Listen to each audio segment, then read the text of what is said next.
welcome to the first read aloud of the New Prophecy Warriors Midnight. Today I will be reading the prologue. There may be a few mess-ups, but please ignore them. Night lay upon the forest. There was no moon, but the stars of Silverpelt shed their frosty glitter over the trees. At the bottom of a rocky hollow, a pool reflected the starshine. The air was heavy with the sense of late green leaf. Wind sighed softly through the trees and ruffled the quiet surface of the pool. At the top of the hollow, the fronds of bracken parted to reveal a cat. Her bluish-gray fur glimmered as she stepped delicately from rock to rock, down to the water's edge. Sitting on a flat stone that jutted out over the pool, she raised her head to look around. As if at a signal, more cats began to appear, slipping into the hollow from every direction. They padded down to sit close to the water as they could, until the lower slopes were filled with lithe shapes gazing down into the pool. The cat who had appeared first rose to her paws. "A new prophecy has come," she meowed. "A doom that will change everything. It has been foretold in the stars." On the opposite side of the pool, another cat bowed his tawny, bracken-colored head. "I have seen this too. There will be doubt and a great challenge. Darkness, air, water, and sky will come together and shake the forest to its roots," the first cat went on. "Nothing will be as it is now, nor has it been before. A great storm is coming," mewed another voice, and the warm storm was taken up, repeated, passed along the circle until it seemed that thunder rumbled through the ranks of the watching cats. As the murmur died away, a lean cat with a glossy black pelt spoke from the water's edge. "Can nothing change what is about to happen? Not even the courage and spirit of the greatest warrior? The doom will come."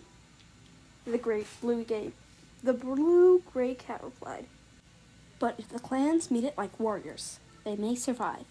Lifting her head, she let her luminous gaze travel along the hollow. "You have all seen what befall the forest," she meowed, "and you know what must be done. 4 cats must be chosen to hold the fate of their clans in their paws. Are you ready to make your choices before all the StarClan?" As she finished speaking, the surface of the pool shivered, though there was no wind to disturb it, and then it was still again. The bracken-colored Tom rose to his paws, starlight turning the fur on his broad shoulders to silver. "I will begin," he meowed. He glanced sideways to meet the gaze of a light-colored tabby with a twisted jaw. "Crooked Star, do I have your permission to speak for Ricklan?" The tabby bowed his head in agreement, and the first cat went on. "Then I'll invite you to see and approve my choice." He stared down into the water, as if the motionless rocks around him. A pale gray blur appeared on the surface of the pool, and all cats craned forward to see it more clearly. "That one?" murmured the blue-gray cat, staring at the shape of the water. "Are you sure, Oakheart?" The tip of the bracken-colored tail flicked back and forth. "I thought that choice would please you, Blue Star," he meowed, amusement in his tone. "Do you not think she was well-mentored?" "She was excellently well-mentored." Blue Star's neck fur rose as if he said something to challenge her, then lay flat again. "Does the rest of StarClan agree?" she asked. A murmur of assent rose from the watching cats, and the pale gray shape thinned and vanished from the water, leaving it clear and empty again. Now the black cat stood up and padded to the very edge of the pool. "Here's my choice," he announced. "See and approve it." This time, the shape in the pool was tortoiseshell and lean, with strong, well-muscled shoulders. Blue Star gazed down at the image for some moments in nodding. "She has enough strength and courage," she agreed. "But Night Star, does she have loyalty?" called another cat. The black cat's head whipped around, and his claws dug into the ground in front of him. "Are you calling her disloyal? If I do, there's no reason for it." The answer was shot back. "She was not born in ShadowClan, was she?" "Then that could make her a good choice," Blue Star meowed calmly. "If the clans cannot work together now, will all be destroyed. Maybe it will take cats with a paw in 2 clans to understand what has to be done." She paused for a moment. but no other objections were forthcoming. Does Starkland approve? There was some hesitation, but it was not too long before the soft meows of agreement came.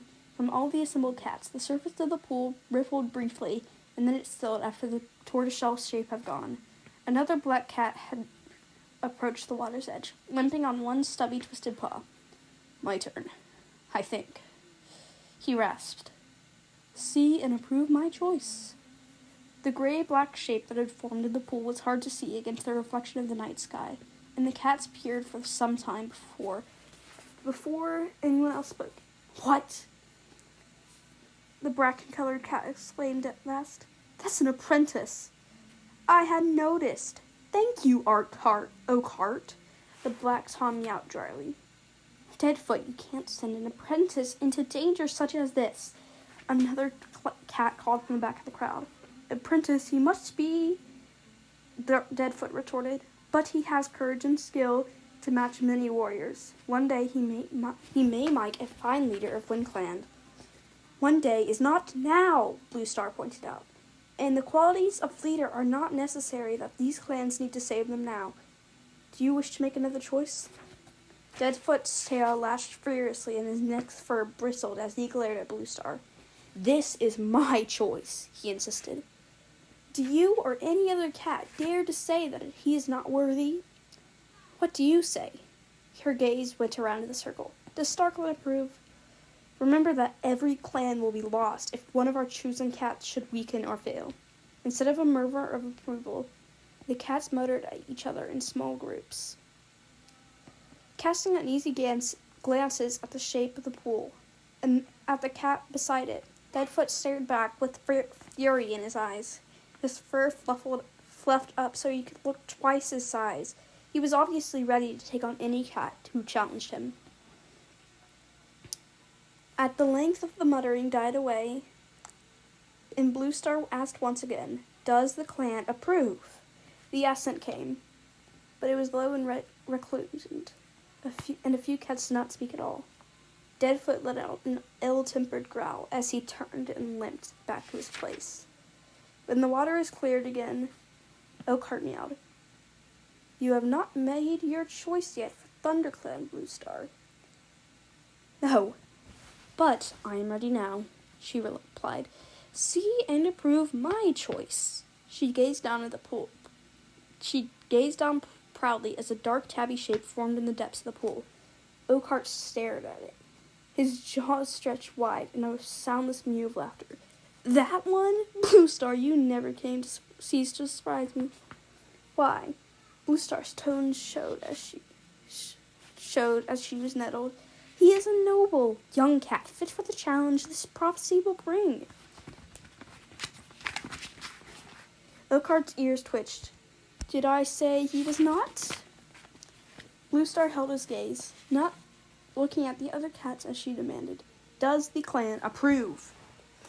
When the agreement came, strong and certain, she gave Oakhart a contemptuous flick of her tail and looked away. Cats of Starkland, she meowed, raising her voice. Your choices have been made. Soon the journey must begin. To meet the terrible storm that has been released on the forest, go to your clans and make sure East Cat is ready. She paused, and her eyes blazed with fierce silver light. We can choose a warrior to save each clan, but beyond that, we cannot help them. May the spirits of our warrior ancestors go with these cats, wherever stars may lead them.